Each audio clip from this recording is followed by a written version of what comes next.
Cette première rencontre, partagée sur le compte TikTok Cycle Social, qui n'a publié que 2 vidéos, toutes 2 liées au kayak.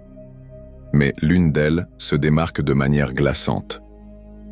Elle montre un homme lors d'un séjour qui devait être paisible, fait de camping et de pêche, en avril 2021, alors qu'il pagayait à travers la magnifique nature sauvage de New Braunfels, au Texas. Le soleil brillait, l'eau était calme, tout semblait réuni pour une escapade parfaite en pleine nature. Mais soudain, sans prévenir, un cri perçant a brisé le silence. Surpris et incapable d'identifier ce qu'il venait d'entendre, il a rapidement attrapé sa GoPro et a lancé l'enregistrement.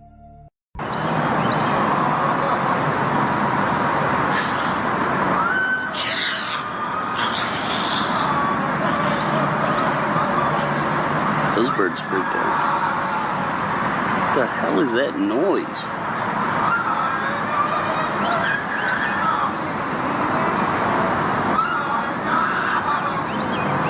I'm going over there.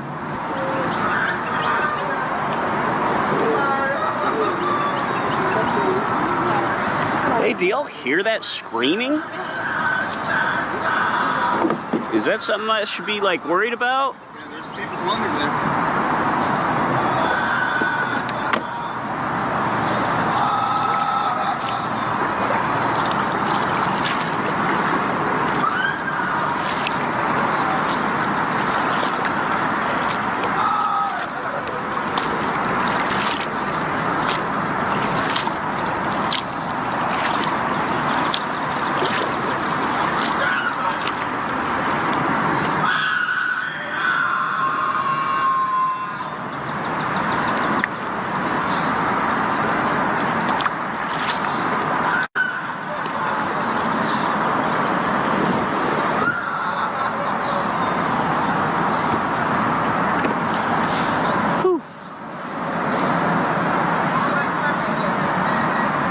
I think my day's about to be ruined.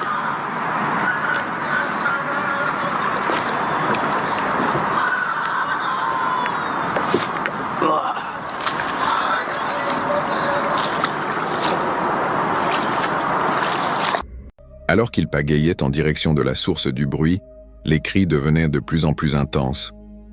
Et cette fois, il n'y avait plus aucun doute. C'était une voix humaine. Quelqu'un semblait appeler à l'aide. Son cœur s'emballa. Quelque chose n'allait pas, c'était évident, et il ne pouvait pas faire comme si de rien n'était. Se préparant à affronter ce qu'il pourrait découvrir, il suivit la direction des hurlements et lança des appels à son tour, espérant désespérément obtenir une réponse.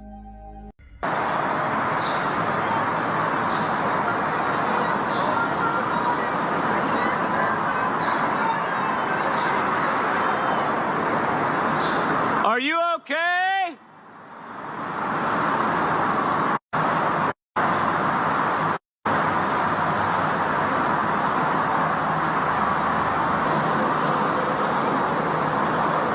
Well, I didn't hear any screams for help back.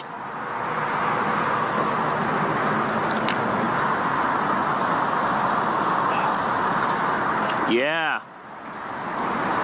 No one called out when I asked if they were okay.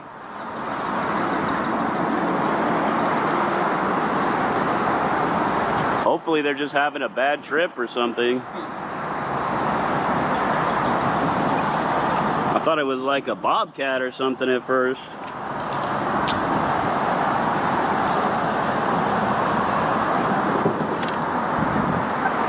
I don't know if I should call the... You think I should call the police? It sounded like somebody was yelling. Yeah, I'll probably call them and just tell them someone's screaming under the bridge. I mean, I don't know where they can enter. If it's going to be on the south side of the bridge. it's on the south side? I mean, to get to it, to be easy for them to get there. Okay. Yeah, I'm just gonna call. I'm not going up there. But if someone needs help. Le fait que les cris cessent soudainement lorsqu'il s'est mis à appeler a soulevé encore plus de questions qu'il n'a apporté de réponse. Un profond malaise s'est installé. Ne voulant pas prendre le risque d'aller plus loin seul, il a appelé le 911 pour signaler ce qu'il avait entendu. Les autorités l'ont assuré que des agents seraient envoyés sur place et lui ont laissé le choix de rester ou de partir. Mais la curiosité l'avait déjà happé. Après un moment tendu passé à écouter, espérant capter le moindre bruit, sans succès. Il a ressenti un besoin croissant de comprendre ce qui s'était passé. C'est ainsi que, lui et d'autres kayakistes, ont décidé d'explorer la zone avec prudence, ensemble.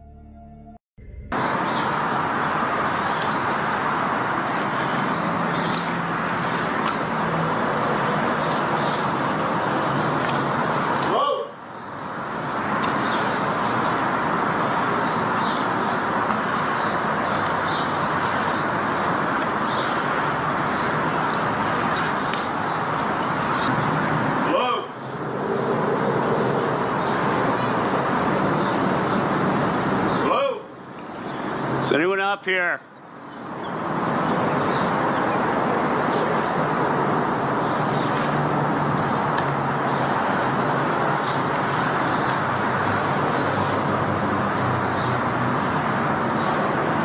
You see anyone? No?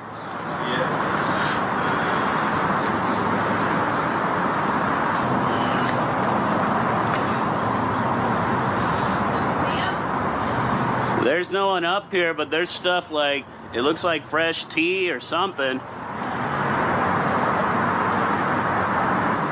Well, I guess we stopped whatever was happening. Maybe. Or gave her opportunity to run. Huh? I saw one. Même si le fait de ne voir personne en danger apparent a été quelque peu rassurant, cela n'a en rien expliqué ce qu'ils avaient entendu. Estimant avoir fait tout ce qu'ils pouvaient, ils ont finalement quitté les lieux, espérant que, quoi qu'il se soit passé, tout était désormais terminé.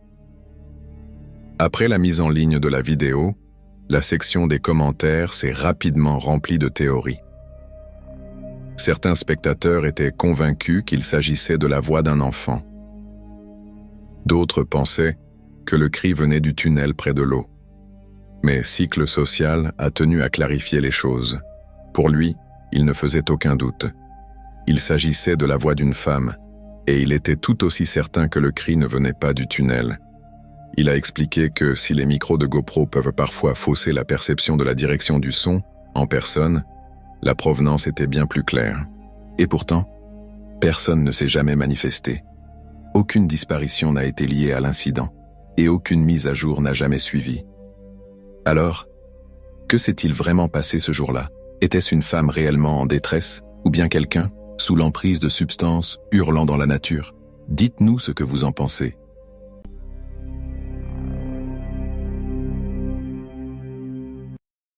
En septembre 2024, une youtubeuse nommée Megan a mis en ligne une vidéo glaçante intitulée « I was attacked in the woods by a man ». J'ai été attaqué dans les bois par un homme. Sur sa chaîne, Megan Page. Connue principalement pour ses contenus lifestyle, des vlogs de voyage et des mises à jour personnelles à travers les États-Unis, cette vidéo a marqué une rupture radicale avec ses publications habituelles, prenant une tournure bien plus sombre. Megan avait décidé de partir seule pour un séjour en camping dans une zone boisée du comté de Humboldt, en Californie, espérant se déconnecter du stress quotidien et profiter d'un moment paisible, en solitaire, au cœur de la nature. Au début, tout semble tranquille. La vidéo s'ouvre sur un ton calme.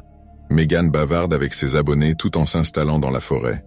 L'ambiance est détendue jusqu'à ce qu'elle ne le soit plus.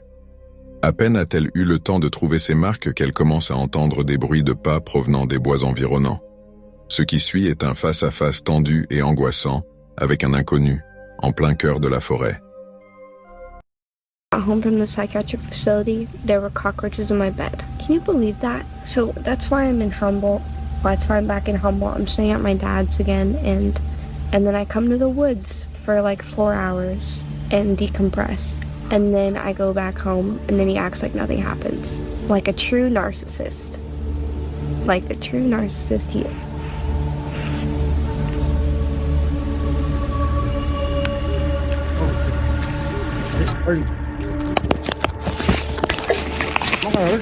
Okay, well, you scared me. Oh, thanks. Okay. Okay, I'm sorry. Sweetheart, don't worry. Okay, I'm You're sorry. probably more dangerous than me. You're probably more evil than me. Your bone. Little starter. Okay, that was terrifying. What the I'm shaking. That was scary. It's coming right at me. And so obviously I'm gonna be scared. And then he's like, you're probably more scary than me. Your dark hair and your veins. Sans prévenir, un homme est apparu, tenant ce qui ressemblait à une bouteille cassée. Megan a immédiatement ressenti le danger et a commencé à reculer, filmant chaque instant de la scène. Bien que l'homme ait affirmé ne vouloir aucun mal, son apparition soudaine, son comportement erratique et sa posture menaçante racontaient une toute autre histoire. Refusant de prendre le moindre risque, Megan a rassemblé ses affaires à la hâte et s'est mise en marche pour quitter les lieux, maintenant une distance prudente tout en continuant à filmer. Malgré les tentatives répétées de l'homme pour engager la conversation, elle n'a ni répondu ni ralenti. Heureusement, il ne l'a pas suivie, et Megan a réussi à sortir de la forêt saine et sauve, sans autre incident. À ce jour, ses véritables intentions demeurent mais le simple fait d'approcher une femme seule en forêt avec une bouteille brisée à la main suffit à éveiller les pires soupçons. Il est tout à fait possible que la caméra l'ait dissuadé de passer à l'acte, l'obligeant à adopter une attitude plus prudente. Mais on peut se demander, les choses auraient-elles pris une tournure différente si Megan n'avait pas filmé, ou s'agissait-il simplement d'un malentendu terrifiant? Quoi qu'il en soit, cette rencontre agit comme un rappel brutal de la vulnérabilité des voyageurs solitaires, même en plein jour.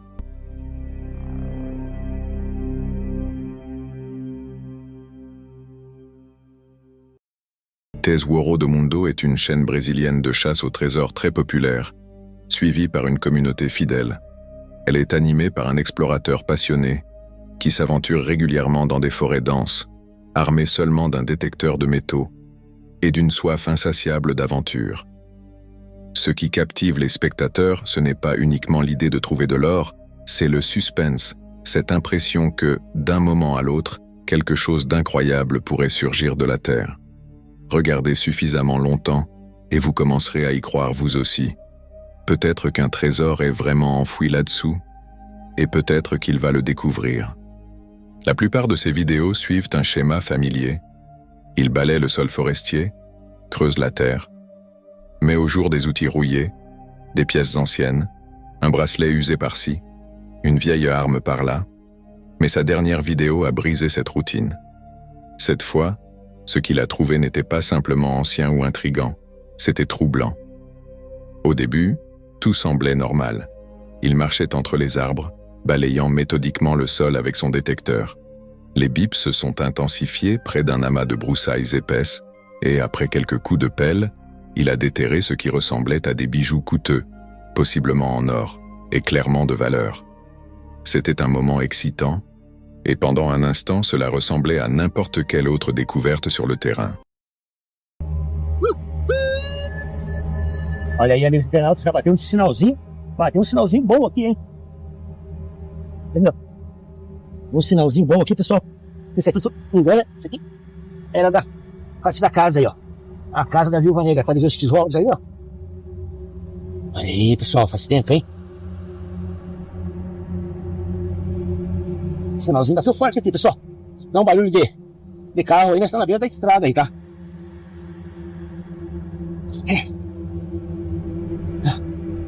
Aí, vamos ver se já saiu aí. Vamos passar mais por ali.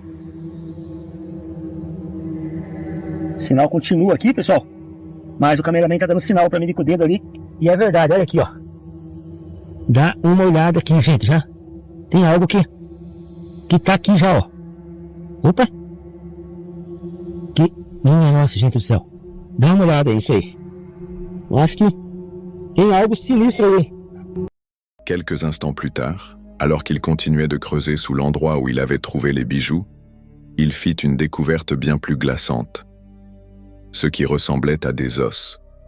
Plus précisément, les restes squelettiques d'une main humaine.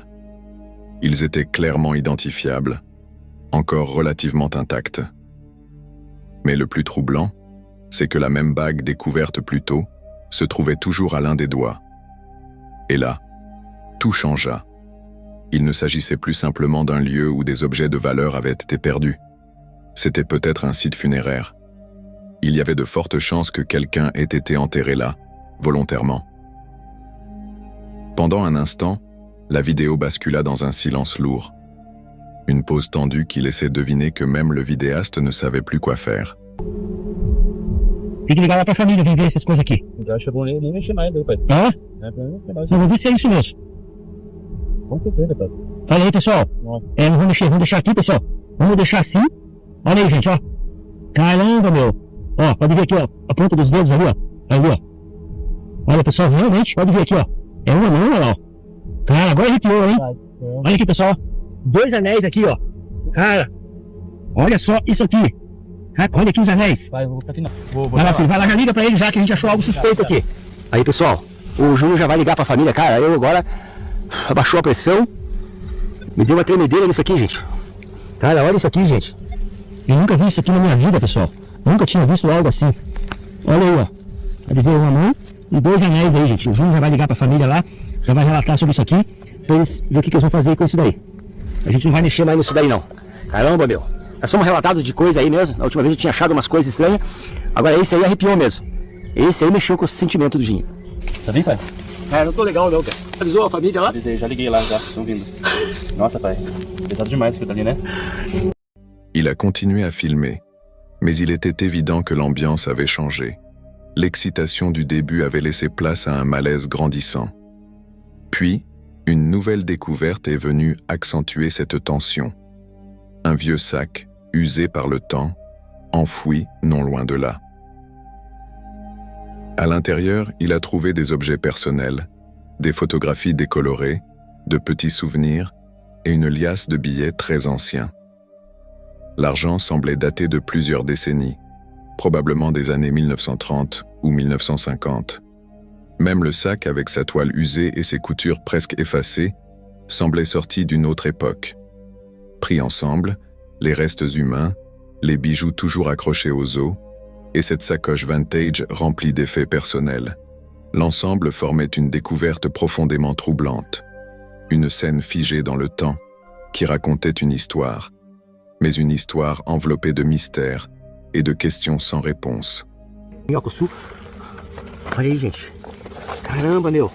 Olha o que a gente encontrou aqui. Dá uma olhada. Ó, pelo jeito. Olha aí, gente. Areias altas. Canivete. Dá uma olhadinha, ó. Um canivete, esse aqui é dos antigos, hein? Esse é dos antigos. Olha aí, ó. Gente, pessoal, tem coisa aqui dentro. Coisa bem seca. Opa, olha aí. Mais um objeto aqui, pessoal. Pra quem não sabe, isso aqui é uma navalha. Olha, navalha de barbear. Então, 2 objetos já aqui dentro da bolsa. E olha aqui. Epa, dá uma olhada, gente. Vou tirar tudo e já mostro pra vocês. Epa, fotos. Muitas fotos, gente. Dá uma olhadinha aqui, ó. Olha aí, gente. Bastante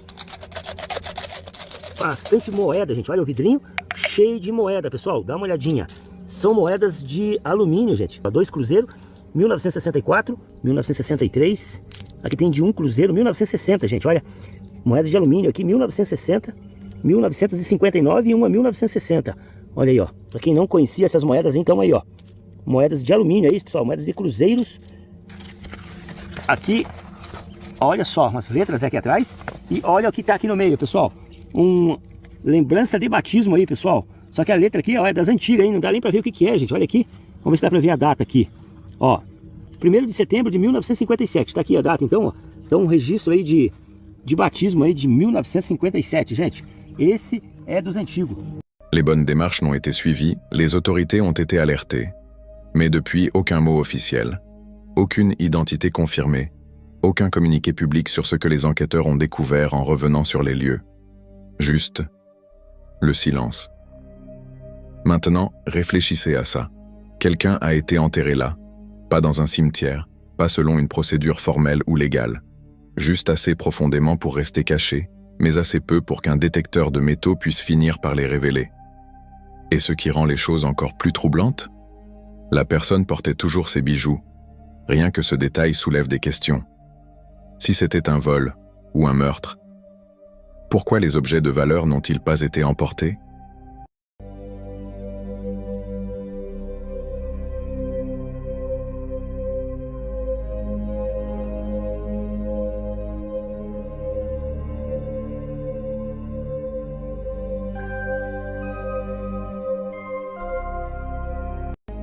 Une Une théorie possible est que la personne responsable ne voulait laisser aucun lien avec les affaires de la victime.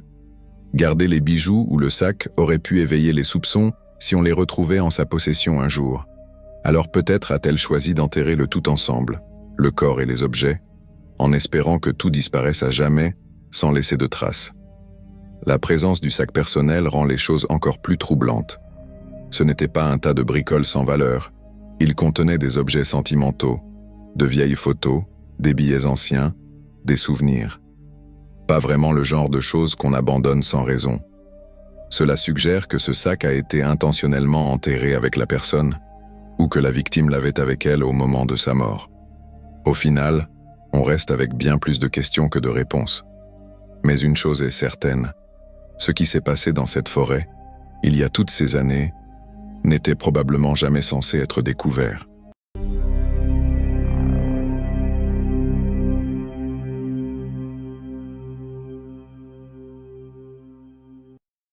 L'équipe de la chaîne YouTube Haunted Finders est retournée il y a quelques jours à un lieu particulièrement glaçant. Une église abandonnée, enfouie au cœur des bois, connue pour sa réputation sinistre et de précédentes rencontres troublantes. Après une première exploration en plein jour qui avait révélé une activité paranormale marquée, les abonnés les ont fortement incités à y retourner, mais cette fois, de nuit. Suivant les conseils de leur communauté, David, Tom et Kev sont donc revenus pour une enquête nocturne complète, s'attendant à vivre une expérience encore plus intense. À peine la nuit tombée, l'atmosphère devient pesante.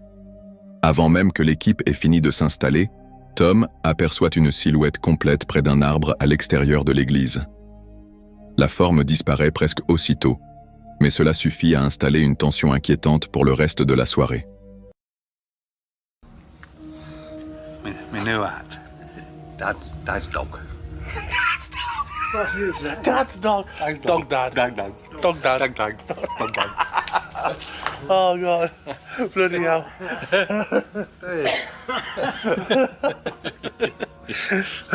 Yeah, it looks good, isn't it? What the flip was that? What is it? Bigfoot. No, someone was. Hey, 1 minute. Someone was just standing up there. Oh yeah. Someone was just standing up there. Somebody there. Someone was standing up there. I turned around as I was laughing, and someone was stood. See, there's a tree there, look. Do you know the tree that sort of goes up at an angle? Yeah. Someone was flipping stood next to that. It was a full, like, almost like a silhouette of someone. Show yourself again. But I saw the legs and the bottom half of the body. Then, as I like doubled back, it wasn't there. Quelques instants plus tard, la première d'une longue série de voix inexpliquées se fait entendre. Le cri désincarné d'une femme résonne depuis l'extérieur de l'église. Ce phénomène deviendra un motif récurrent tout au long de l'enquête.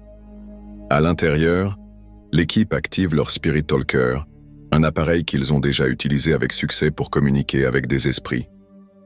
Presque aussitôt, une phrase glaçante s'affiche, « Using my voice », en utilisant ma voix, une confirmation terrifiante que l'entité pourrait être en train d'imiter la voix humaine.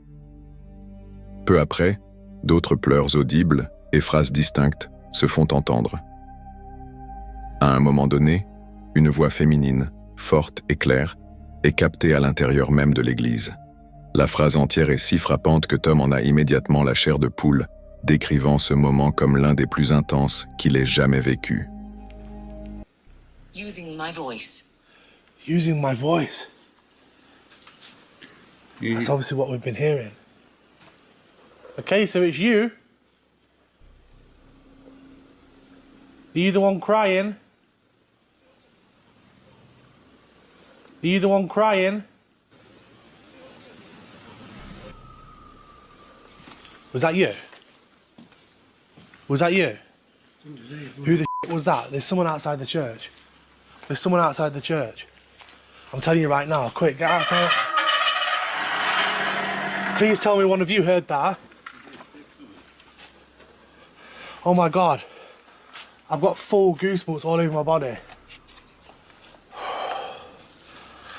Oh my God.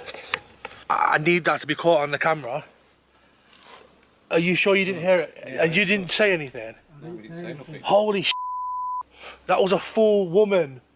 Full sentence. What did she say? Yeah, so My God, it was in the church. It was inside the church. It sort of came sort of through this window here. That's why I thought maybe someone was out here. Oh God, I really thought I was a real person.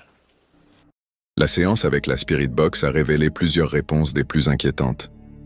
Des phrases comme « Ma mort a été horrible »,« chaos » et des références directes à des soldats laissent entrevoir une histoire sombre liée à cette église.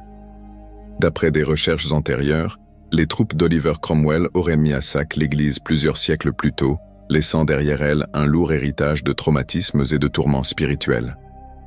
La conversation suggère aussi que l'esprit féminin, entendu à plusieurs reprises, aurait souffert durant cette période, évoquant des événements tragiques liés à la présence des soldats.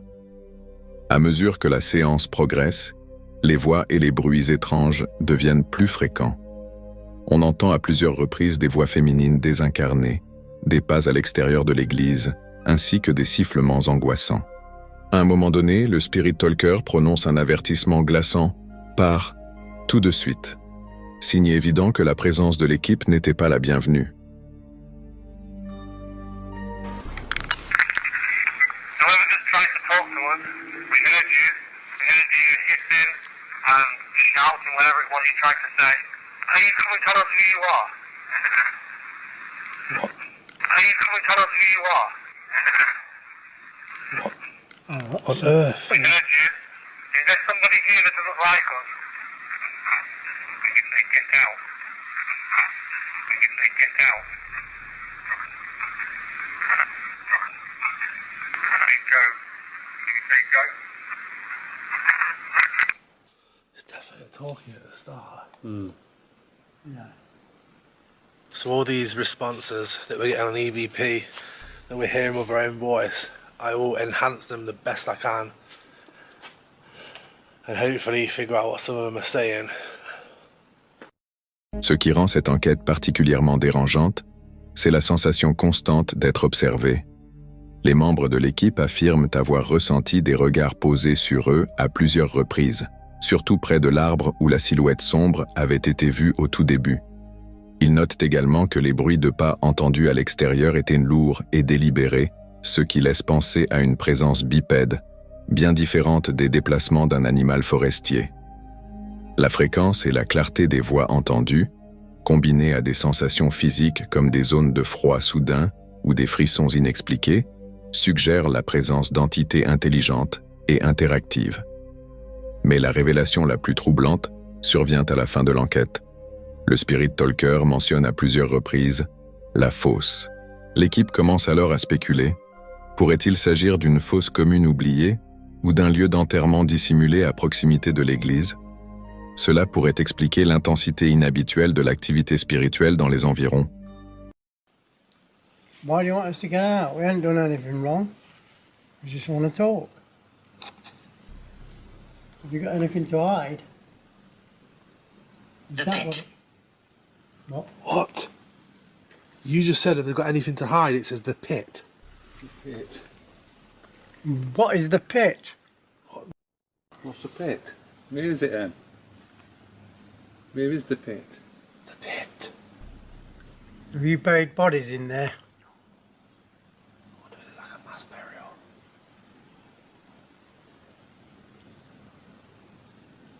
The pit. That doesn't sound good to me. No. Is it? It was right after you said, is there anything you want to hide? Yeah. What are you hiding? You tell us.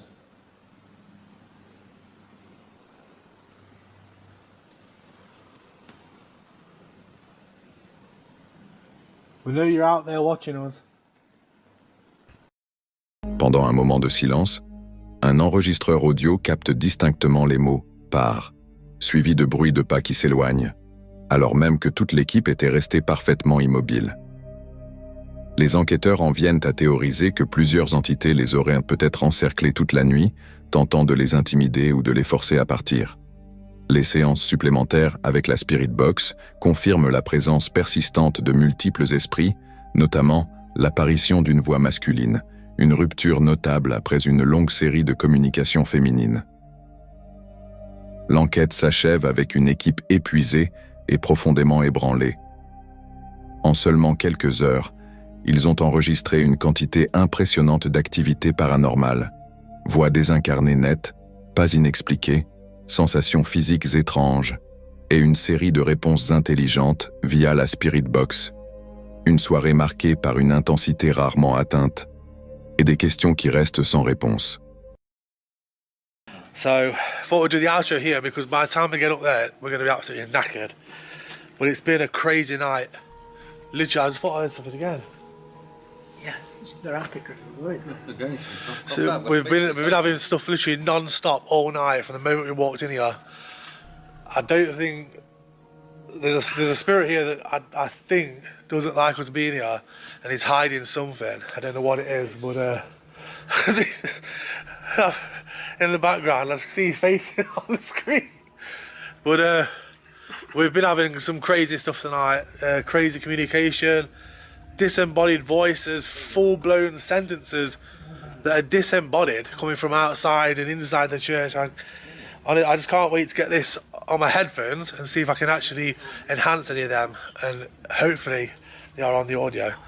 Alors que l'équipe rangeait son matériel, elle a reconnu que cette enquête était l'une des plus actives et intenses qu'ils aient jamais vécues. Les spectateurs ont été invités à laisser des horodatages dans les commentaires s'ils repéraient d'autres anomalies visuelles ou sonores dans la vidéo. Équipement emballé, nerfs à vif, ils entament la longue remontée à pied vers leur véhicule, concluant ainsi un nouveau chapitre dans leur quête inlassable du paranormal.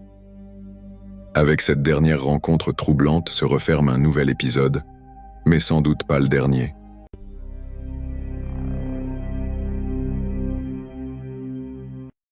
En 2021, le youtubeur Matt Field a mis en ligne une vidéo tendue et angoissante, documentant une nuit qu'il a passée seul dans une grotte isolée, perdue en pleine nature sauvage australienne. L'idée de cette expédition lui était venue après qu'un ami lui ait raconté une expérience troublante vécue dans ce même lieu, avant de le mettre au défi d'y passer la nuit, seul. Contrairement à la plupart des chaînes axées sur l'aventure en plein air, les vidéos de Matt vont plus loin. Il repousse régulièrement les limites de la solitude et de la survie, disparaissant hors réseau pendant plusieurs jours, ne comptant que sur la pêche ou la chasse pour s'alimenter. Mais cette aventure-là allait encore plus loin. Matt n'avait même pas emporté d'eau potable, espérant en trouver à l'intérieur de la grotte. Après près de 4 heures de marche à travers un terrain désertique et difficile, il atteignit enfin l'entrée. Il descendit dans la grotte à l'aide d'une échelle en métal laissée par l'homme, puis commença à explorer les tunnels étroits et les fissures sombres qui serpentaient à l'intérieur. Au début, tout semblait sous contrôle, mais il ne fallut pas longtemps avant que des choses étranges ne commencent à se produire. That is beautiful. Baked beans in a haunted cave. Oh my fucking God. That was the sound. That is the sound. Did you hear that? Look at my arms. I got full goosebumps.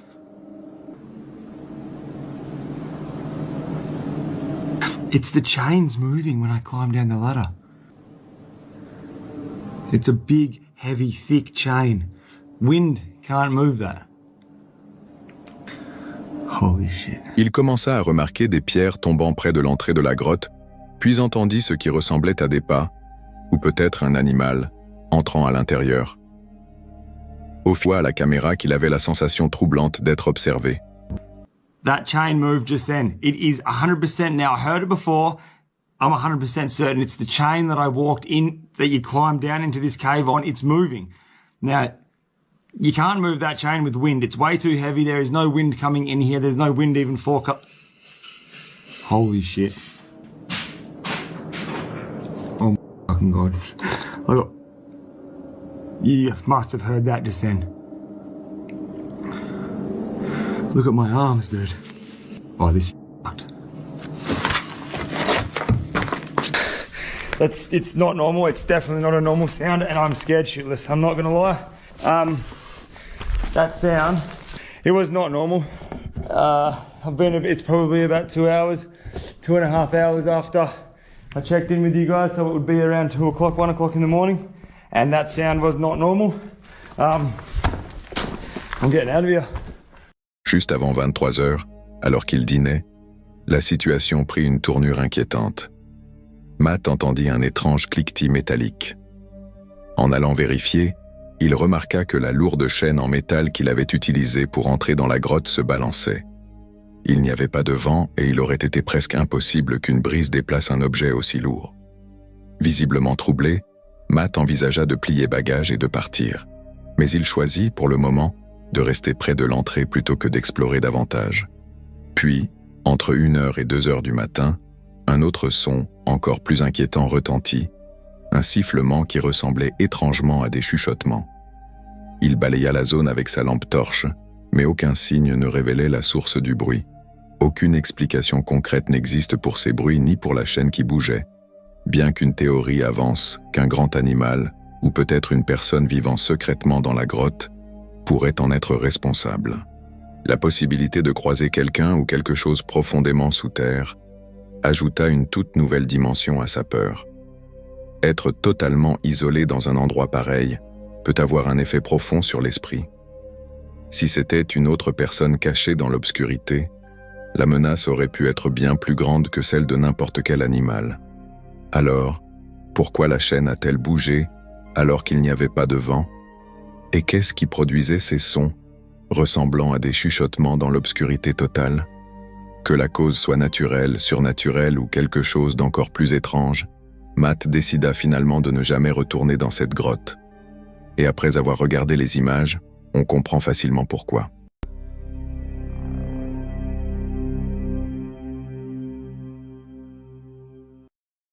Partagée le 4 décembre 2021 par la chaîne YouTube D-Dog Vlogs, cette vidéo met en scène Dustin, qui partage depuis plus de 7 ans ses aventures d'exploration urbaine, emmenant son public au cœur de lieux abandonnés parmi les plus fascinants.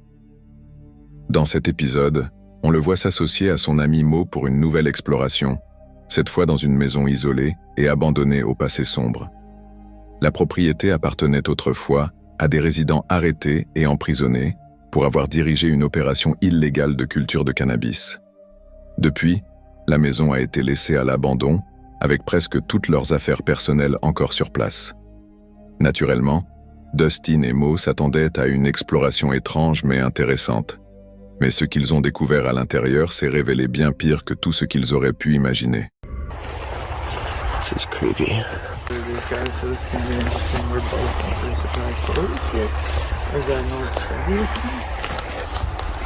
Look at that, guys. Random star.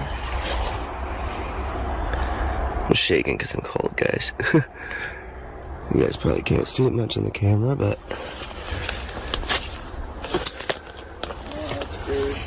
Sorry, that was a rocky start getting in there. Where'd it go? The hell? Guys, look at this. Everything is ruptured.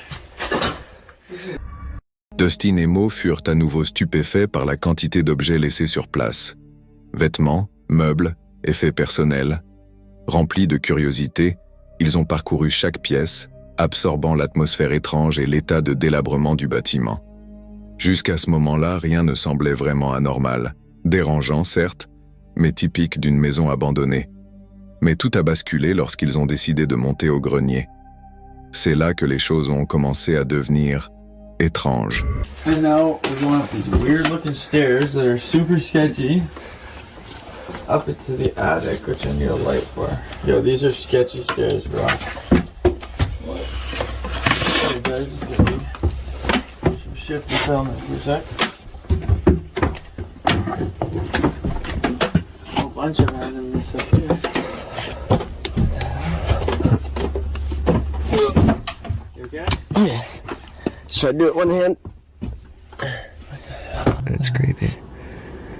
Look at all this random stuff. I don't want to move around too much, guys, because Yeah. These are just beams. You can see right outside. That's not a good sign. No. What the hell? You should see this haze that just came across my camera. No, I got nothing. Hello? Hello? What the fuck was that? Hello? This place is really creepy. Let's go check that out. Se sentant de plus en plus mal à l'aise dans le grenier, surtout après avoir entendu des bruits inexpliqués, Dustin et Mo décidèrent de redescendre pour vérifier si quelqu'un aurait pu entrer dans la maison. Mais après une rapide inspection, aucun signe de présence extérieure. Toujours sur leur garde, mais essayant de rester concentrés, ils continuèrent à explorer les dernières pièces de la maison, espérant que le pire était derrière eux. Mais si les bruits étranges les avaient déjà ébranlés, ce qui s'est produit ensuite n'a fait qu'empirer les choses. Yeah, there's like 2 more rooms here. Whoa. Yeah. Last time Mo and I were here, that was locked. What? This door. We couldn't get into that. It had 2 boards on it. Now there's only 1. You think it's actually open though? Looks open. It looks open. Oh, I'm sketched. After just hearing that noise. What if somebody's in there? Because it looks like someone might be staying here. I don't know. Like, Mo and I filmed this, like, maybe a month ago. That was close. Who knows? I'm kind of sketched to go check it.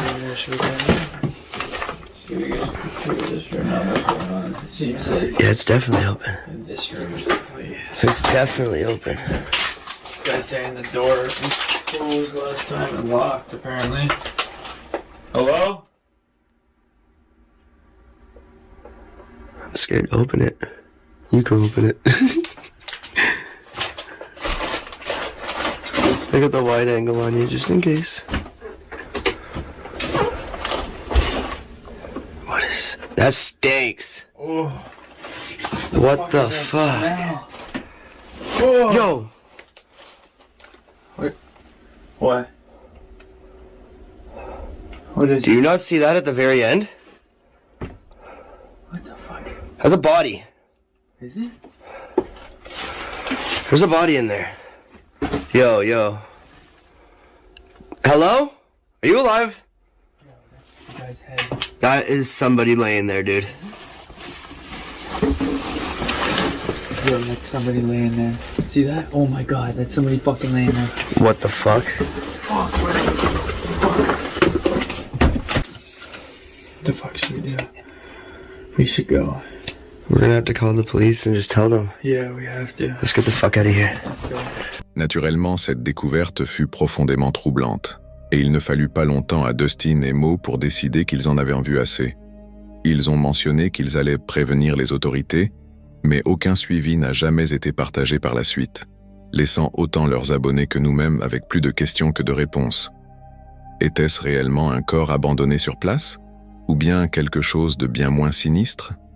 Peut-être un simple objet inquiétant, à l'apparence humaine laissé à pourrir au milieu du désordre? Nous ne le saurons probablement jamais. Mais une chose est certaine, cette exploration leur a offert bien plus qu'ils ne l'avaient imaginé.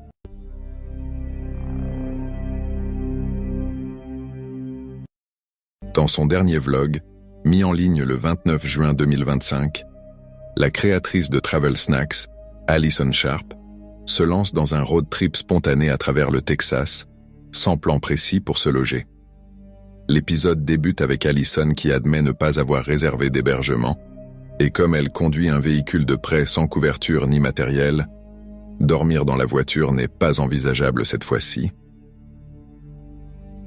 Sa première grande étape la mène dans une enseigne emblématique du Texas, réputée pour sa taille gigantesque et sa variété démesurée de produits, allant de la nourriture à la décoration intérieure. Elle y achète quelques snacks originaux, ainsi qu'une sauce piquante, aux jalapeños et aux cornichons pour sa belle-fille. Ensuite, direction Waco, à la recherche d'un café plus atypique, où elle découvre un établissement local connu pour son étonnant banana bread latte. So the big thing about Buc-ee's is that when you're traveling, if you need something along the way, They got it. You need flip-flops? Got it. Cookware? Got it. A marshmallow stuffed animal? Got it. A random bucket? Got it. A $1,500 barbecue cooker thingy? Got it. And then all the foods, snacks, and drinks you could ever want, they got that too. And then they got like 150 gas pumps here. I'm just making that number up. It's just awesome. Now, they did have an icy wall that you can make like a Slurpee type situation. And they did have a pretty substantial coffee bar, but it was just like drip coffee. And then they have a lot of syrups and different milks. They even had oat milk. I thought that was pretty cool. I didn't see that before. But I've had their coffee before and it's just fine and it's fine. But I want to try something new. And I did find a place in Waco, Texas that has a decently unique flavor that I really want to try.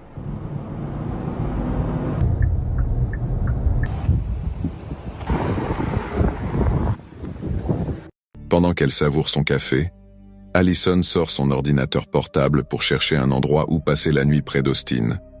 Son plan initial était de rester sous la barre des $150 par nuit, mais elle déchante vite en découvrant que les hôtels du centre-ville facturent jusqu'à $80, rien que pour le parking. Même les Airbnb dans les environs n'échappent pas à ces tarifs gonflés, alors elle décide de chercher plus loin, en dehors de la ville. Après quelques hésitations, elle réserve finalement une location insolite. Une caravane Airstream, située à environ 25 minutes d'Austin. Bien qu'elle soit d'abord sceptique face à l'aspect extérieur de la propriété, qu'elle décrit comme encombrée et un peu négligée, elle décide de lui donner une chance. Une fois à l'intérieur, son avis commence à changer. La caravane est décorée avec soin, des vinyles accrochés au plafond, des objets de collection liés à la musique country et des luminaires inspirés de tambours. On y trouve aussi une vraie cuisine, la climatisation, des toilettes sèches et 2 lits jumeaux. Okay, I made it in here and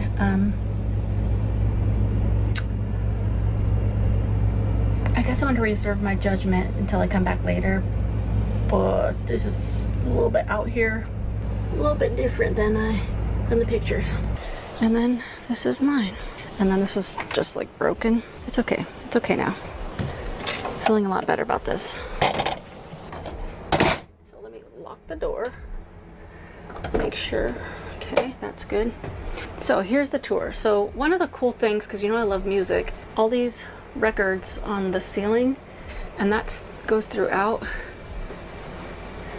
And then looks like they're a country western fan, so like Johnny Cash, Hank Williams, Coke memorabilia.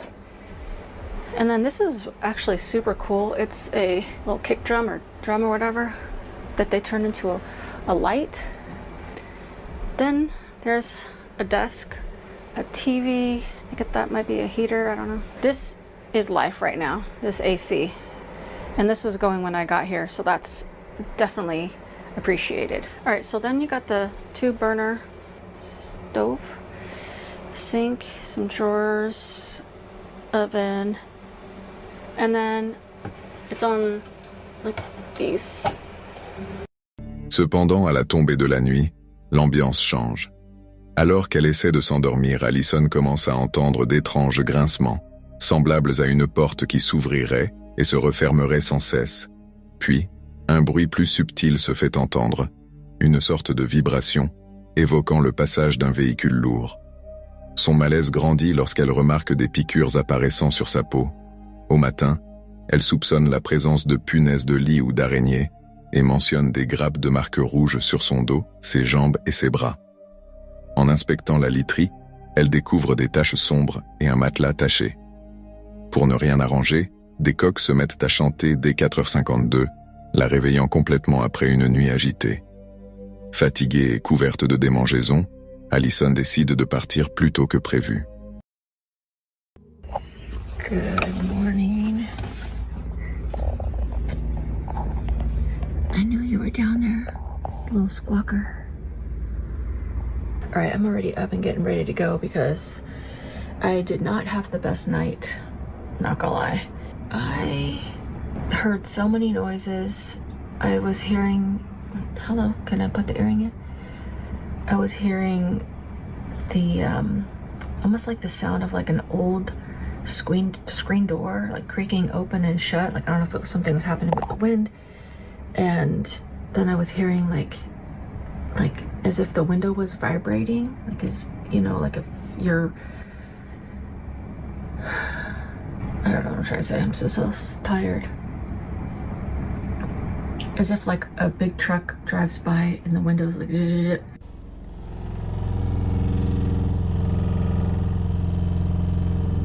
and then like before 5 in the morning these chicken roosters or whatever were cock-a-doodle-doing. Also, I'm not trying to be dramatic here, but I was either bitten by spiders or bed bugs, and I don't like to be accusatory at all. Malgré l'inconfort et l'expérience troublante causée par les bruits entendus durant la nuit, elle termine la vidéo sur une note positive, exprimant sa reconnaissance pour la décoration et les efforts de l'hôte afin de rendre l'endroit visuellement attrayant et unique. Au final, cette vidéo incarne parfaitement ce que le public d'Allison apprécie le plus sur sa chaîne, des expériences authentiques sans mise en scène. Alors, qu'avez-vous pensé de cette mésaventure? Dites-le moi en commentaire.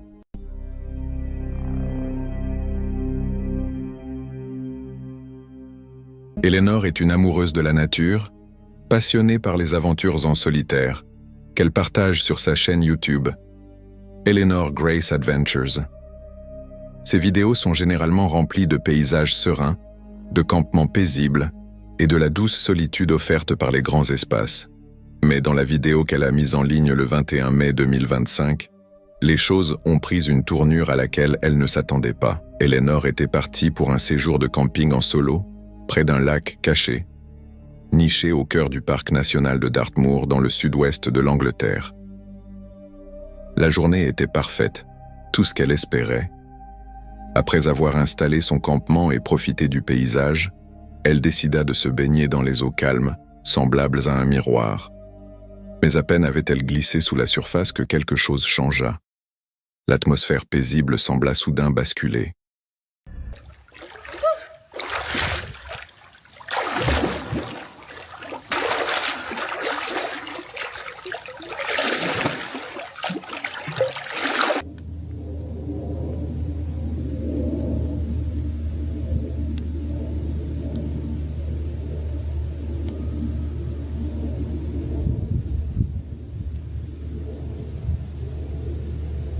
There's a really, really weird noise coming from up there.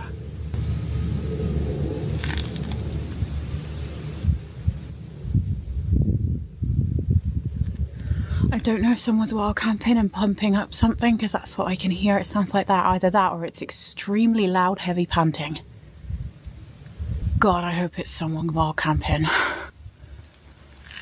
Anyway, Dartmoor is like a military training base. They do a lot of training around here basically, so I had to check the times for when they were doing that. There's various areas on Dartmoor where you can wild camp, and this falls under one of the legal areas you can do it. Yeah, I was coming from up there. It is pretty eerie when you're on your own. Même si Eleanor n'arrivait pas à identifier clairement ce qu'elle entendait, elle ne pouvait se défaire de cette sensation oppressante, celle de ne pas être seule, comme si quelqu'un l'observait. La vulnérabilité d'être totalement seule, dans un endroit aussi isolé, l'a soudainement frappée de plein fouet. Écoutant son instinct, Eleanor a pris la décision difficile de remballer ses affaires et de quitter ce coin de paradis qui, quelques heures plus tôt, lui paraissait si accueillant. Elle a passé le reste de la nuit à dormir dans sa voiture, garée dans un endroit sûr, loin du lac. Certains diront qu'elle a peut-être réagi de manière excessive. Mais lorsqu'on se trouve en pleine nature, loin de toute aide, écouter son instinct peut faire toute la différence entre un voyage inoubliable et quelque chose de bien plus dangereux. Était-ce simplement l'effet des nerfs, ou bien quelque chose rôdait-il réellement dans les bois cette nuit-là? Dites-nous ce que vous en pensez dans les commentaires. Et souvenez-vous, la nature est magnifique, mais elle n'accueille pas toujours ses visiteurs à bras ouverts.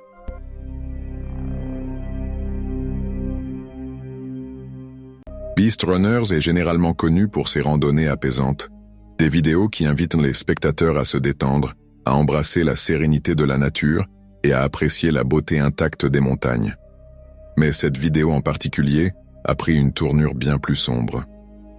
Ce qui avait commencé comme une balade paisible est devenu le centre d'une opération de recherche. Un randonneur avait disparu sur le sentier de Ma Long Shan, à Taïwan, et cela faisait maintenant 5 jours qu'il n'avait donné aucun signe de vie.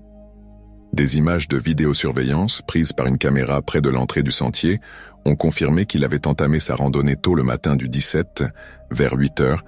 Il avait même publié une story sur Instagram depuis le point de départ, apparaissant joyeux et enthousiaste à l'idée de commencer son aventure.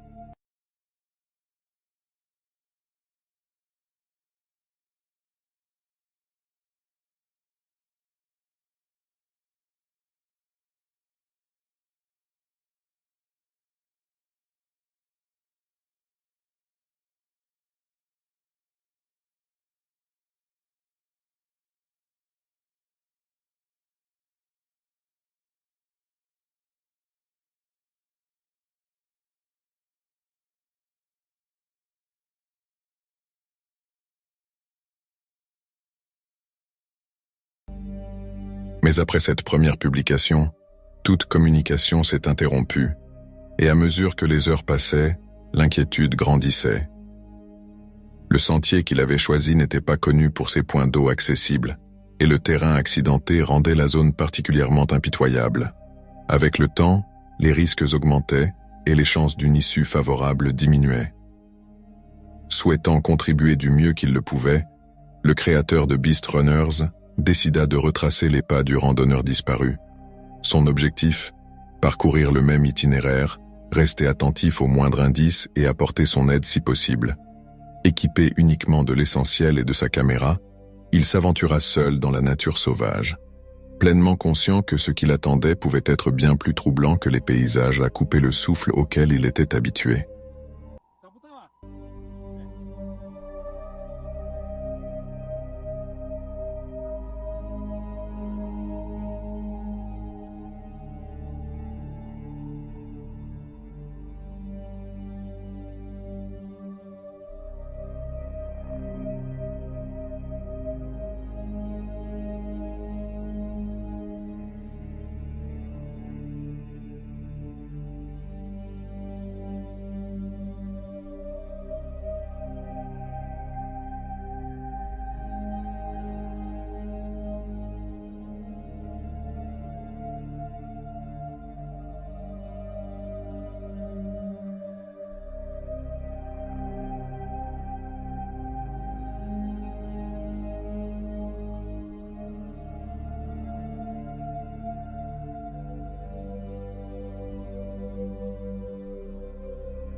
Alors qu'il s'enfonçait plus profondément sur le sentier, la sensation de paix habituellement associée à la randonnée laissa place à un silence lourd, oppressant. Finalement, le chemin le mena à un petit ruisseau, l'une des seules sources d'eau disponibles dans toute la région. C'était un endroit logique à explorer, le genre de lieu qu'une personne blessée ou déshydratée chercherait désespérément à atteindre. À son arrivée, la scène était d'une beauté inattendue. Des centaines de papillons dansaient dans les airs, créant un moment de calme surréaliste, presque onirique dans sa sérénité. Mais ce calme fut de courte durée. Juste derrière les rochers et les broussailles, partiellement dissimulés, se trouvait l'homme qu'il cherchait, et déchirant constat, il était déjà trop tard. Sous le choc mais gardant son sang-froid, le randonneur réagit immédiatement. Il sécurisa le corps pour éviter qu'il ne soit emporté par le courant, prenant soin de préserver les lieux avec le plus grand respect.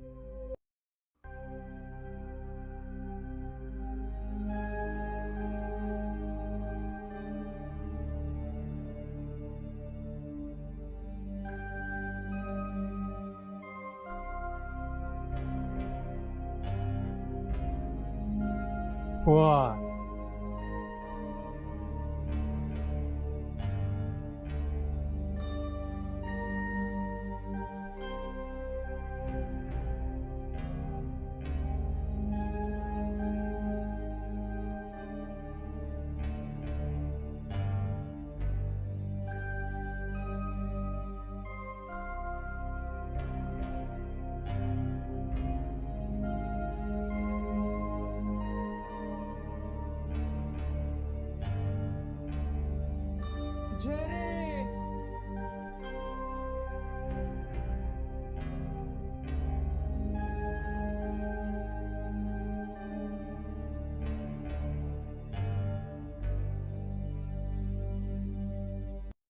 Par la suite, il rassembla du bois et alluma un petit feu de signalisation, espérant que la fumée s'élèverait assez haut pour être repérée par d'éventuels hélicoptères de secours. Il envoya également les coordonnées GPS exactes aux autorités, faisant tout ce qui était en son pouvoir pour signaler l'emplacement et le rendre accessible. Mais l'aide ne put arriver immédiatement. En raison de contraintes logistiques, les équipes de secours ne furent pas en mesure d'atteindre la zone ce jour-là. Ce n'est que le lendemain à 11 heures du matin qu'un hélicoptère fut enfin dépêché pour récupérer le corps. L'homme porté disparu fut alors rendu à ses proches, mettant un terme à plusieurs jours d'angoisse insoutenable et de chagrin pour sa famille.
Il est difficile de mesurer pleinement le poids de ce qui a été découvert ce jour-là.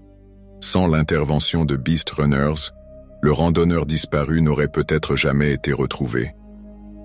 Dans un endroit aussi reculé et impitoyable que Ma Long Shan, retrouver quelqu'un sans trace évidente ni signal est souvent presque impossible. Pourtant, grâce à un mélange de détermination et d'instinct, la recherche a abouti à des réponses. Ce n'était pas l'issue que quiconque espérait, mais cela a offert à la famille quelque chose dont elle avait désespérément besoin. Un peu de paix. Une forme de clôture. Ce n'est pas la première fois que Beast Runners apporte discrètement son aide dans ce genre de situation. Sans chercher la moindre reconnaissance, le créateur a endossé un rôle bien au-delà de celui d'un simple explorateur, devenant un guide, un chercheur, et, lorsque cela compte vraiment, une main tendue. Dans un monde numérique où tant de contenus sont motivés par le divertissement et le sensationnalisme, des moments comme celui-ci se distinguent. Authentiques, ancrés dans le réel, profondément humains. Comme toujours, je vous laisse la réflexion finale.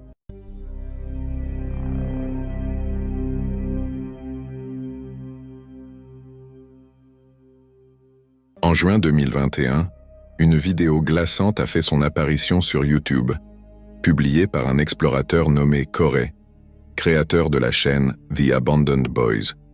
Connu pour s'aventurer dans des lieux abandonnés et inquiétants à travers les États-Unis, Corey a déjà documenté plusieurs rencontres troublantes. Dans cet épisode en particulier, il s'est aventuré dans une forêt isolée près de Martinsville, en Virginie, un endroit entouré de sombres légendes. Les habitants murmurent depuis longtemps que cette forêt abriterait des rituels sinistres et pourrait encore être un point chaud pour des pratiques occultes une fois la nuit tombée. Mais loin d'être effrayé par ces récits lugubres, Corey est entré seul dans la forêt sous le couvert de la nuit. À mesure qu'il s'enfonçait dans les bois, déterminé à trouver le prétendu site rituel, l'atmosphère devenait de plus en plus pesante. Rapidement, des sons étranges et inexpliqués ont commencé à résonner autour de lui, lointains, mais indéniablement réels. That's some dangerous backwoods. Don't too much know the story about it out here, but heard a lot of stuff goes on out here. So I'm here tonight to check it out. Come with me on this journey. Much love, much respect. Let's get it. Kind of far in, hiked in kind of far. Hopefully it all goes well, but Definitely creepy. That's what we're working with tonight. Hearing something.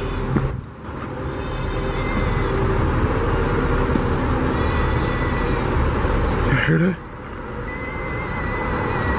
What the hell?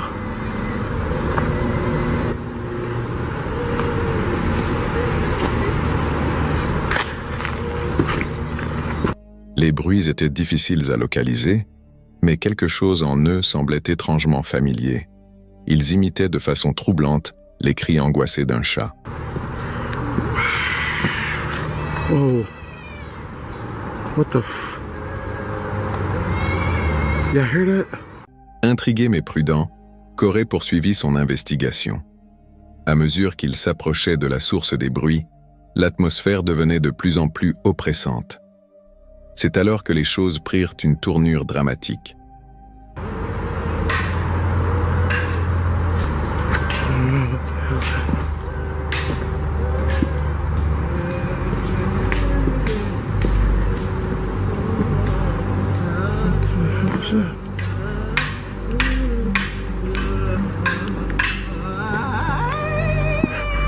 What the f...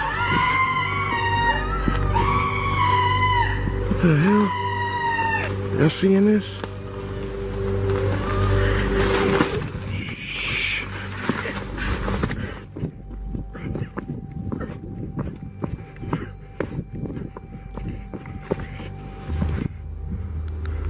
Do y'all see this?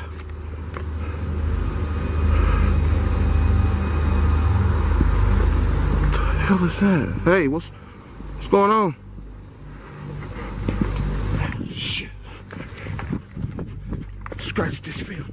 Alors que la caméra continuait de tourner, Corey tomba soudainement sur un groupe de personnes vêtues entièrement de noir, apparemment en train de pratiquer une sorte de rituel.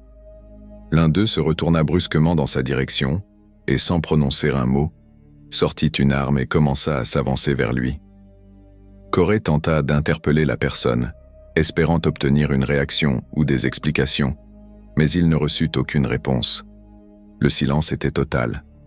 La silhouette continuait simplement d'avancer.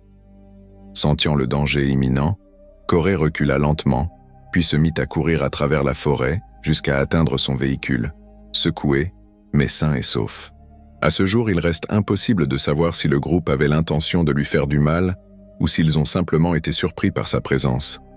Pourtant, le fait que l'un d'eux ait sorti une arme laisse fortement penser qu'il voulait en protéger quelque chose, ou empêcher qu'il soit révélé. Pratiquait-il réellement un rituel occulte, ou cherchait-il simplement à intimider les intrus? Quoi qu'il en soit, une chose est sûre, Corey est probablement tombé sur quelque chose de bien plus sinistre que ce qu'il avait imaginé. Et les images qu'il a capturées comptent encore parmi les plus glaçantes jamais filmées au cœur de la forêt.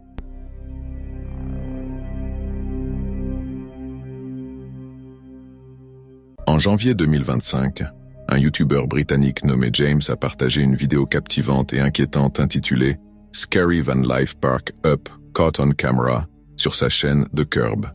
Connu pour documenter ses aventures de voyage et sa vie en van, James emmène souvent ses abonnés avec lui à travers ses escapades en solo à travers le Royaume-Uni. Cette fois, il se dirigeait vers Sunderland, une ville du nord-est de l'Angleterre. Après une longue journée de route, James finit par trouver un coin tranquille au bord d'une route pour garer son van et se préparer à passer la nuit. Au début, tout semblait paisible, les environs étaient calmes et l'endroit paraissait sûr. Mais au fil des heures, ce sentiment de tranquillité allait céder la place à quelque chose de bien plus troublant.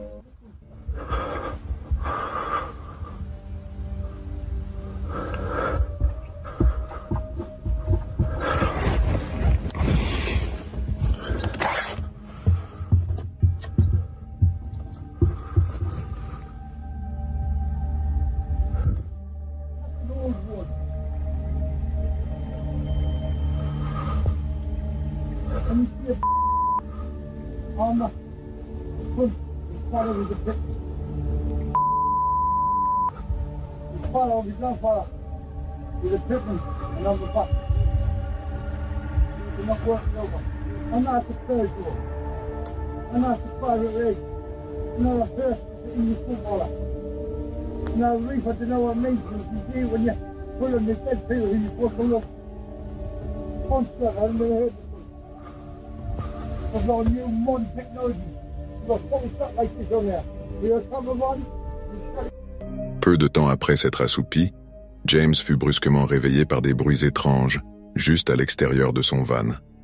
Intrigué et inquiet, il jeta un œil par la fenêtre, et fut alarmé de voir un homme debout, bien trop près du véhicule, fixant James du regard tout en hurlant de manière incohérente. Les mots étaient de presque impossibles à comprendre, mais le ton de sa voix trahissait une colère incontrôlable, mêlée à une forme d'instabilité profondément inquiétante.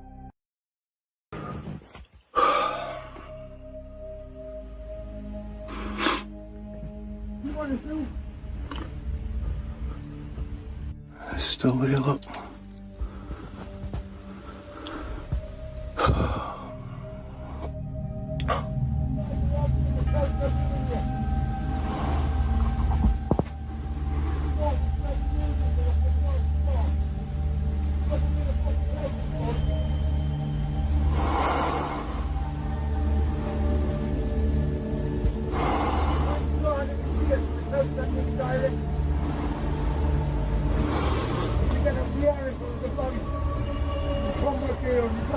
It's coming back.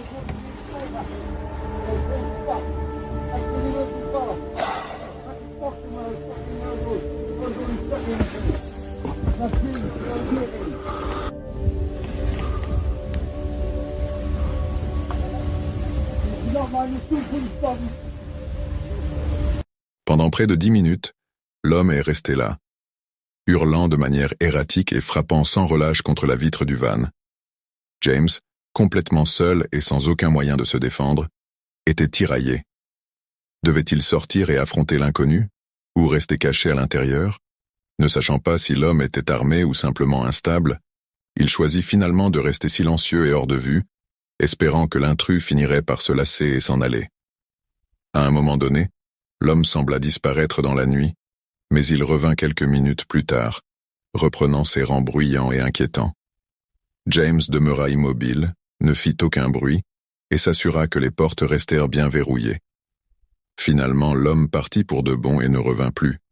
Ses motivations restent un mystère, mais son comportement erratique suggérait qu'il était peut-être intoxiqué, mentalement instable, ou les deux à la fois.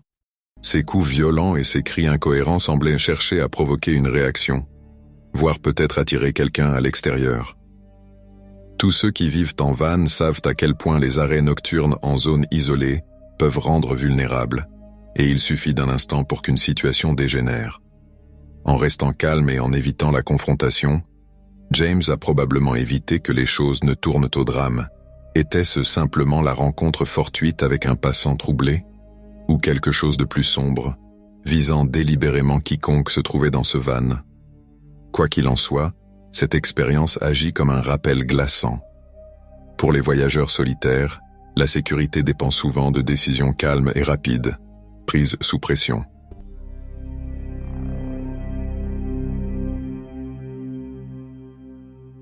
Cette vidéo provient de Degenerate Wilderness, une chaîne YouTube relativement nouvelle et discrète, qui s'est fait connaître grâce à ses aventures en camping sauvage, ses choix imprévisibles face à la météo, et un certain chaos attachant qui donne à chaque vidéo l'allure d'un test de survie, mais avec une qualité sonore étonnamment bonne. Ce voyage commence sur une note positive, alors qu'ils arrivent dans un endroit de l'Ohio connu sous le nom de Rattlesnake. L'ambiance est détendue, l'énergie est au rendez-vous, et tout semble se dérouler sans accroc, pour l'instant. Made it to Rattlesnake, down in somewhere Ohio. It's pretty good. Got the string lights from Amazon, wetsuits right there, tarp we're gonna throw up. I just got this new, which one is it, Nemo something? Moonlight Elite. Yeah. Nemo chair. Yeah, they're pretty nice. About a pound, not bad at all. Very expensive though, but yeah, really expensive. We just got, all three of us, upgraded our sleeping pads because the Amazon ones were not cutting it. Look at that. That's a sleeping pad. Le groupe échange des blagues sur leurs matelas de sol améliorés, leurs guirlandes lumineuses achetées sur Amazon, et leurs chaises de camping ultra légères qui ont l'air plus chères qu'elles ne devraient l'être. L'ambiance est rythmée par les rires, les démonstrations de matériel et une attitude générale de « on gère », même lorsque de sombres nuages commencent à apparaître à l'horizon. Mais cette insouciance, elle ne va pas durer longtemps. Let's get the fuck out of here. We gotta go. Christian, come on. Is this the right way? Wait, might be more left. I think it's right. left. Yeah, I think it's that way.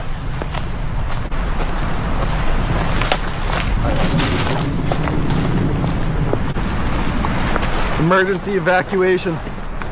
Evacuation. 80-mile-an-hour winds. This is insane. Flying debris. Le temps change brutalement.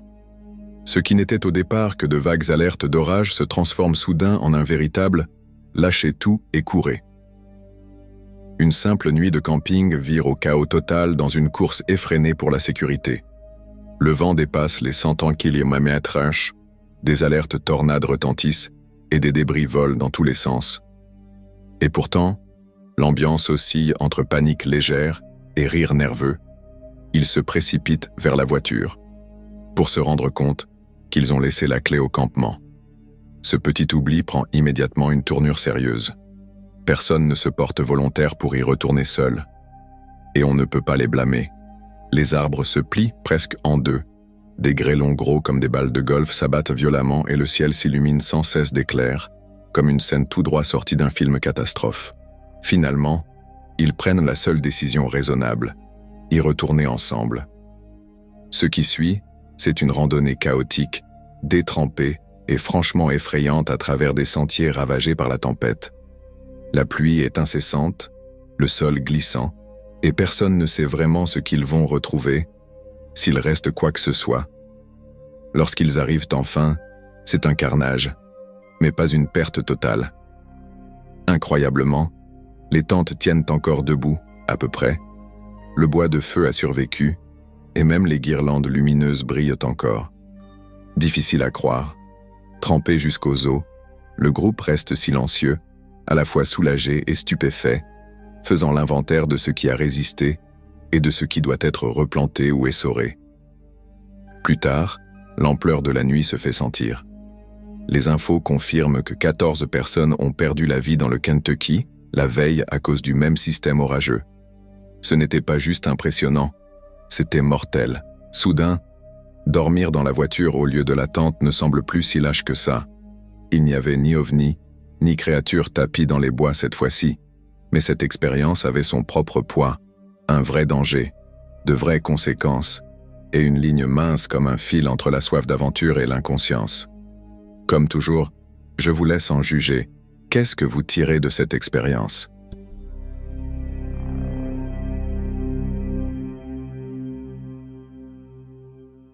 La vidéo de camping de Talbert avait commencé comme beaucoup de ses aventures en van en solitaire.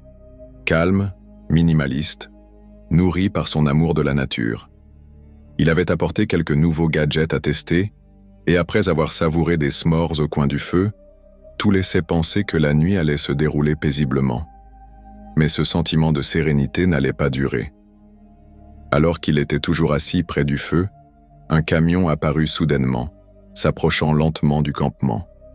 Ce n'était pas le genre de véhicule qui ne fait que passer. Il s'arrêta puis recommença à avancer très lentement, d'une manière immédiatement suspecte. À l'intérieur, on pouvait distinguer au moins 2 personnes, mais leur comportement restait difficile à interpréter.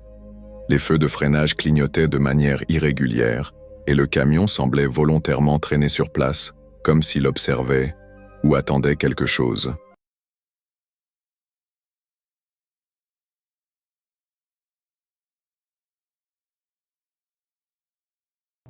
Guys, there's kind of like a sketchy truck. There's at least 2 guys in there. If you can see their brake lights here, they keep like stopping and going super slow. I don't know if they're just trying to check me out and see what I got going on. Obviously I carried that like nice power station and stuff back in here, so I didn't show myself like packing back up, but I'm by myself and I do not have you know what to shoot, so I got some bear base and like a knife and stuff. I don't know if I'm gonna hang out here or if I'm gonna go to a different spot tonight. I mean, I got my setup basically ready to go. I just, everything's back in the van. The fire's basically burnt out. So if I have to roll out of here, I just don't want them to be scoping me out and then tonight try to come in here and maybe mess with the van or try to, you know, rob me of what I got in here. So I'm just finishing up my coffee right now. I got the lights off in here just because I don't want them to be able to see in here very well, just in case they are being weirdos and trying to see what I got going on. They may be cool. Maybe they're just dealing with some vehicle issues, but you never know, man. When you're out in the middle of the woods by yourself, people do weird stuff, dude. So I'm kind of laying low right now. Talbert remarqua rapidement que les individus ne semblaient ni en détresse ni à la recherche d'aide. Leur présence, surtout à une heure aussi tardive, avait quelque chose de troublant. Dans un endroit aussi isolé, au cœur des bois, le moindre comportement étrange devient vite alarmant. Guidé par son instinct, il prit la décision de démonter silencieusement son campement et de recharger ses affaires dans la vanne sans attirer l'attention. Peu de temps après, un deuxième véhicule fit son apparition. Bien que moins agressif dans sa façon de se déplacer, il adopta un comportement tout aussi étrange, suffisant pour maintenir Talbert en alerte. À la tombée complète de la nuit, les deux véhicules finirent par s'éloigner, disparaissant dans l'obscurité. Le feu fut laissé à l'abandon, faiblement rougeoyant, tandis que Talbert se replia dans sa vanne, tirant les rideaux et verrouillant soigneusement toutes les portes. Il décrira plus tard cette nuit comme l'un des moments les plus angoissants qu'il ait vécu lors de ses escapades en pleine nature. Ce n'était pas une coïncidence. Ça ne semblait pas fortuit, mais plutôt délibéré, peut-être même prédateur. Il avait l'impression croissante que les personnes à bord de ces véhicules analysèrent la scène, observèrent la vanne, évaluaient sa solitude, peut-être dans l'intention de voler, ou pire encore, attaquer. Well, guys, I am in the safe van. I have all the window shades up. That was by far the most sketchy situation I've been van camping. It's kind of hard to describe, but people were going extremely slow and being really weird. The second one might have been some kids doing something they shouldn't be. But the first one was just really weird. It took him about 10 minutes to go, and I mean, he was going super slow. He was leaning out like as if he was like listening car or something, but I've never heard somebody go that slow, and just, especially when you're right by somebody, to be that weird. Like, wouldn't you just go down the road a little bit? So I know there was a passenger in there. I don't know if there's other people in the back. He had really tinted windows. It's just kind of weird, especially when you have a nice power station. You got some nice equipment inside your van, and if you never know if somebody's trying to like scout you out, see if you have a weapon, to see what you have, or see if you're a single female or something. Thankfully I'm a male, but if I was a female, a pretty female, you never know what would happen. Être un campeur solitaire et de sexe masculin lui offrait une légère sensation de sécurité, mais Talbert ne put s'empêcher de penser à combien la situation aurait pu être plus dangereuse pour une femme voyageant seule. Heureusement, le reste de la nuit se déroula sans autre incident. Au matin, le foyer avait refroidi, la forêt avait retrouvé son silence, et un groupe d'oiseaux s'était rassemblé curieusement près de la vanne, étonnamment sociable, visiblement habitué à la présence humaine. Tandis que le café infusait et que la lumière du soleil filtrait à travers les arbres, la sérénité du paysage revenait peu à peu. La beauté des lieux et la présence paisible de la faune lui rappelaient pourquoi il choisissait de s'aventurer dans ces coins reculés, malgré les risques parfois bien réels. Mais les événements de la nuit précédente restaient dans un coin de sa tête. Rien ne s'était passé, peut-être. Mais le malaise, lui, était bien réel. Et cela suffisait à changer son regard sur ce mode de vie. Une alerte silencieuse, qu'il garderait à l'esprit pour repenser la manière dont il planifie ses futurs séjours en pleine nature. Nick et Julie se sont forgés une réputation grâce à leurs escapades paisibles en camion, des paysages sereins, des instants de calme et une atmosphère apaisante qui caractérise leur chaîne. C'est pourquoi ce voyage dans le Red River Gorge, au Kentucky, s'est avéré particulièrement troublant. Ce qui devait être une aventure relaxante a rapidement basculé vers quelque chose de beaucoup plus inquiétant, une situation à laquelle aucun des deux ne s'attendait. La journée avait commencé comme n'importe quelle autre. Hi guys, welcome to a new video. We're in the Red River Gorge in Kentucky. heading up to the Natural Bridge on their skylift. This is so cool. I like this hike. Yeah. Up to the bridge.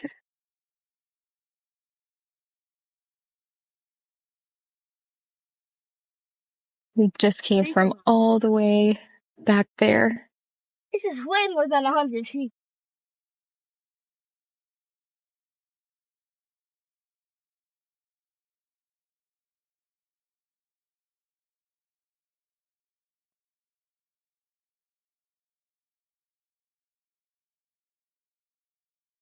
This must be the top of the Natural Bridge.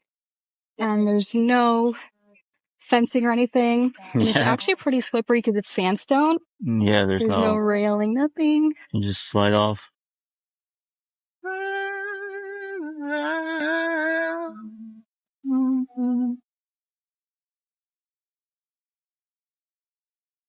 I did not know that this was Kentucky. Yeah. Yeah, I don't travel Kentucky much. No. Wow.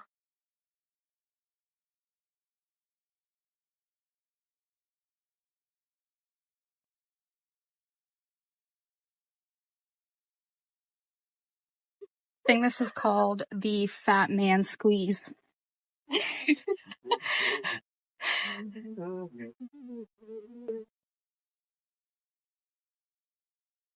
Probably try sideways. Sideways? No? Good. Take my backpack off. This is crazy. I'm not even fat. Oh, wow.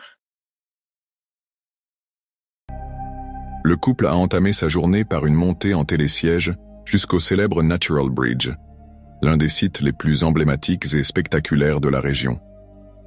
Entouré de paysages à couper le souffle, l'immense arche de pierre leur offrait un moment de paix et d'émerveillement, malgré la chaleur écrasante du mois de juillet.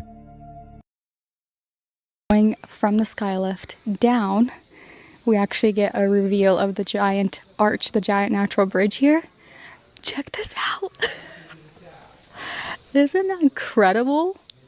So this Red River Gorge has a lot of natural formations. I think over 100 natural arches and natural bridges like this. And this one is one of the biggest ones. This is huge. One of the most popular ones. This thing is humongous. It is 65 feet tall and 75 feet across. That's incredible that this is just natural like that. So beautiful.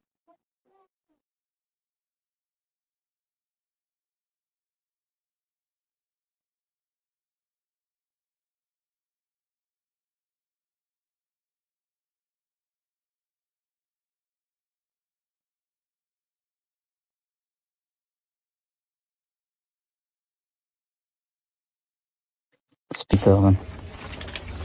Yeah, there will be a pizza oven. Make a fire in there. Make a pizza. For sure. Pizza here. Yeah. That's it. You must be hungry.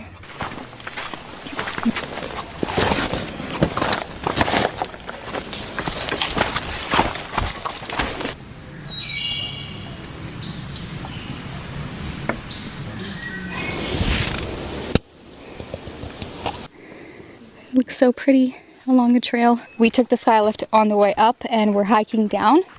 I think that was definitely a good idea because it's pretty steep. I feel like you get the best of both worlds. Yeah, it smells It's good. a beautiful hike too. It's really good here. And it's a little bit easier going down than up, so. Oh, yeah. Wow. You can smell the pine. Can't believe the rhododendrons are still in bloom up here. We're in July already and they're still blooming.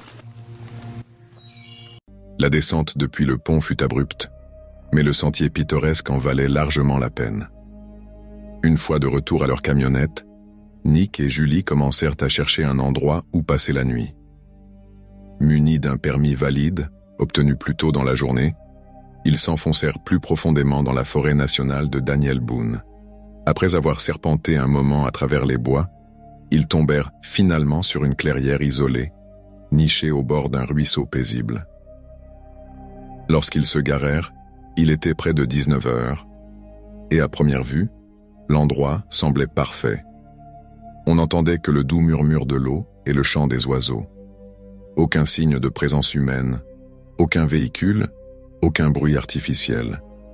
Mais alors qu'ils commençaient à s'installer, quelque chose dans l'atmosphère des lieux leur parut étrange. We haven't seen anyone around yet, but some things are kind of sketchy around here. First of all, there's a bottle of alcohol in the tree. And then there's a bunch of gun shells. There's a shotgun shell. There's a gun cartridge there. There's some broken glass. There's another gun cartridge. When we were driving in, we broke our Weeboost antenna. Probably got snagged on a tree branch or something. I'm feeling creeped out right now. Yeah, I think so. People sometimes come here to party and shoot guns or something, I guess. I don't know. And they drive four-wheelers and stuff. Yeah, this is all like tire tracks and mud, so hopefully it'll be a quiet night. It should be. We've been here for like an hour. There's nobody driving. Éparpillés autour du campement se trouvaient des signes évidents de présence humaine, et pas si anciennes que ça. Des bouteilles de liqueur vides avaient été glissées dans les creux des arbres alentours, tandis que des douilles de fusils de chasse aux couleurs vives jonchèrent le sol, certaines encore éclatantes, à peine ternies par le temps. Des éclats de verre brisés reflétèrent la lumière sous une fine couche d'aiguilles de pin. Le sol boueux portait de profonds sillons laissés par des pneus, probablement ceux de camions ou de quads venus s'aventurer ici. Pour un lieu si reculé, il était évident que cet endroit n'était pas aussi oublié qu'il en avait l'air, et les traces laissées ne venaient clairement pas de visiteurs pacifiques.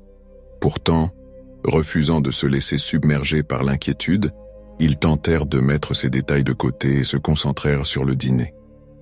Julie venait tout juste de commencer à cuisiner, et tout semblait rentrer dans l'ordre jusqu'à ce que la situation bascule soudainement. We were making dinner. Some like 2 four-wheelers drove up from the woods, and they kind of just like parked in front of our truck and camper, and they just stood there for about like, how long do you think it was? Like a good 20 minutes. Yeah. So we're not sure what that was all about. Yeah, they already left, but I don't know if I want to stay here. I don't know. Yeah, I don't think it's worth the risk or whatever, just in case. Yeah, we're not sure what it was all about. Yeah. If it was just, they're just standing there for no reason, or if they just don't want people staying here. Who knows? Yeah, Yeah, they didn't say anything. They just parked in front of the truck. Yeah, so it's just for kind of 20 weird. minutes. There's no service here. Yeah. And it's just in the middle of the woods. There's no one here, so we don't know what that was all about. I think it's best to just pack up and leave at this point, just in case. Who knows? Better be safe than sorry. Yeah. So we're going to clean up our stuff and head out. Oh, too bad. That's all right. Whatever. Yeah. All right, well, we're going to be heading out, but thank you guys for watching this video. Sortis de nulle part, 2 individus sur des quads émergèrent de la forêt. Ils ne firent aucun signe, ne dirent pas un mot. Ils s'arrêtèrent, simplement, se garant directement devant le camion et la caravane de Nick et Julie. Pendant un long moment, ils restèrent là, immobiles, sans fournir la moindre explication quant à leur présence. Le silence était lourd, pas un silence apaisant, mais plutôt celui qui vous serre la poitrine. Sans réseau mobile et à des kilomètres de toute civilisation, Nick et Julie n'avaient aucun moyen d'appeler à l'aide si les choses tournaient en démal. Après ce qui sembla être une éternité, les 2 conducteurs firent demi-tour et disparurent à nouveau dans les arbres, toujours sans prononcer un mot. Mais le malaise qu'ils laissèrent derrière eux persista. Cela ne ressemblait pas à une simple rencontre avec d'autres campeurs ou des habitants du coin. C'était quelque chose de volontaire, d'inquiétant. Sans hésiter, ils commencèrent à tout ranger. Il n'y avait eu aucune confrontation, aucune menace directe, mais il n'y en avait pas besoin. Les signes étaient là. Les douilles, le verre brisé, ces visiteurs étranges restés silencieux. Tout menait à une seule conclusion. Ce n'était pas un endroit où rester. Alors, au lieu de terminer leur journée autour d'un repas tranquille près du feu, ils prirent la route dans la nuit, sans savoir où ils s'arrêteraient ensuite, seulement qu'il fallait trouver un endroit plus sûr. Et vous, que pensez-vous qu'il se passait réellement dans ces bois ?